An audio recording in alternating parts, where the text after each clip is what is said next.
From JBS Studios in Greater New York, this is the JBS News Update with Teisha Bader. I'm Teisha Bader with the JBS News Update for Thursday, August the 4th, 2022.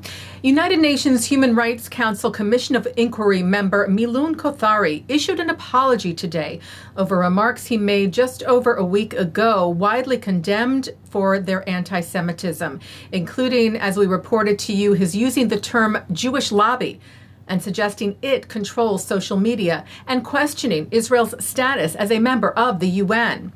Well, in a public letter today, Kothari wrote, "I wish to sincerely express my regret and unequivocally apologize for using the words the Jewish lobby," and saying it was completely wrong of him to describe the social media as being controlled largely by it.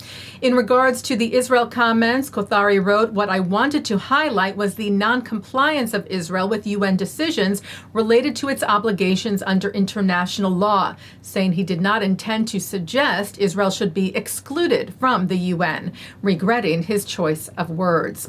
Executive Director of UN Watch, Hillel Neuer, who shared the letter, called Kothari's statements a non-apology.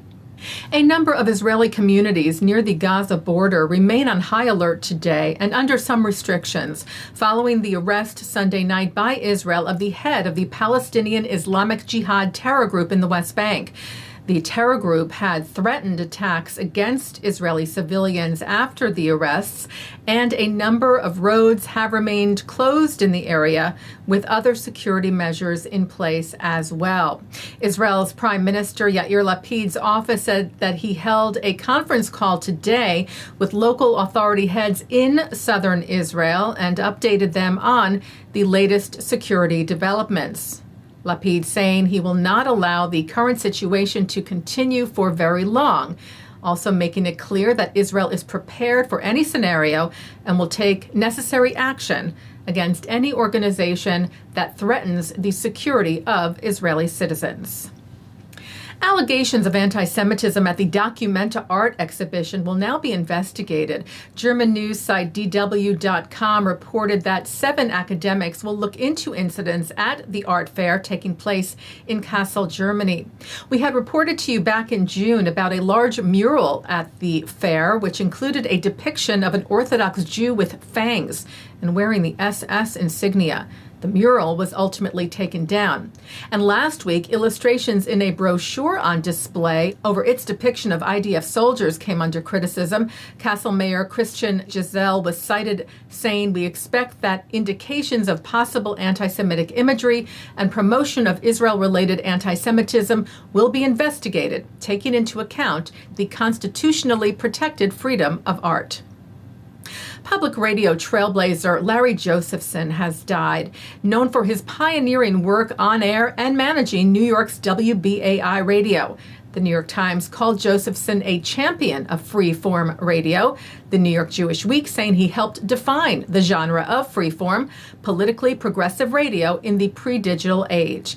Josephson hosted and produced several nationally distributed shows as well on public radio, like Modern Times and the 8-part radio documentary series Only in America, The Story of American Jews. Josephson died last Wednesday. He was 83.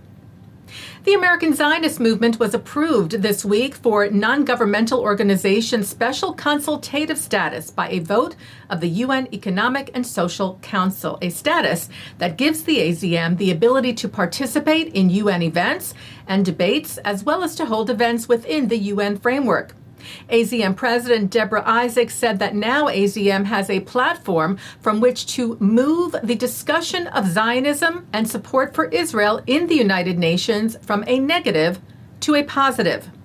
Thanking permanent mission of Israel to the UN under the leadership of Ambassador Gilad Erdan for his assistance.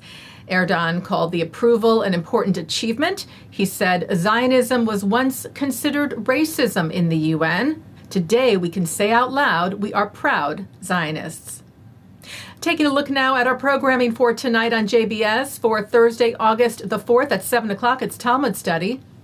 At 7:30, The Dershow with Alan Dershowitz. At 8 on Top Story, guest host Melanie Phillips talks about the challenges of the reform movement with Rabbi Cary Kozberg.